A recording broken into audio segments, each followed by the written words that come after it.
Hi everybody, I'm Melissa and welcome to CloudMom.com.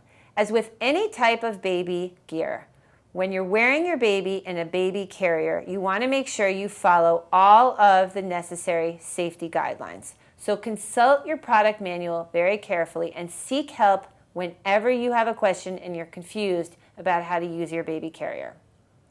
In addition to those things, here are some general guidelines you should keep in mind whenever you're having your baby in a carrier. The general rule of thumb is that your baby needs to be high and tight.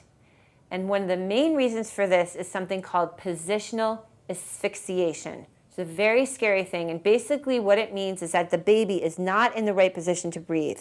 The chin of the baby goes down and hits the chest, and it cuts off the baby's airflow.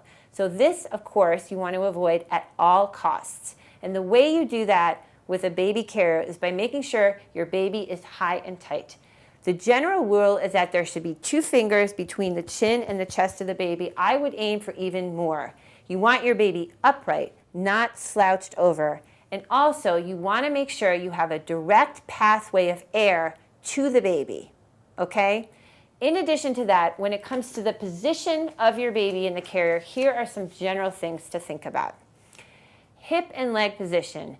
Generally, the bum should be below the knees. The baby's going to be in what is technically called a spread squat position once he's old enough to do that. And before that, he'll be in a legs in position until his hips mature enough to allow him to go out, at which point his legs can often be outside of the carrier, depending on the type of carrier.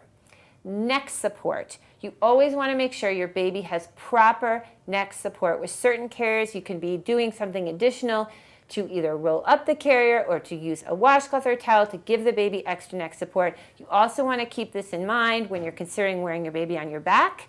Make sure your baby has sufficient neck control to be worn on your back. 2 more points on tightness. When your baby is high and tight, you're going to be able to easily bend your own head down and kiss your baby on the top of the head. And secondly, your carrier should be so tight that you feel that if you tighten it any more, you are starting to slouch over. And actually, in the vast majority of cases, people do not wear their baby carriers tight enough. So tight, tight, tight, tight, tight, high and tight, like a pair of 70s jeans. Final comment on safety with nursing. There are many carriers in which you can safely nurse your baby, but as soon as you are finished nursing, you need to make sure your baby comes right back to that high and tight position. Do not wear your baby, walk with your baby for an extended period of time while your baby is in that nursing position. That is not safe. Anyone else have any general safety tips when it comes to carriers that you would like to contribute? I would really appreciate it if you could weigh in by commenting on this video on CloudMom.com. This is an incredibly important issue.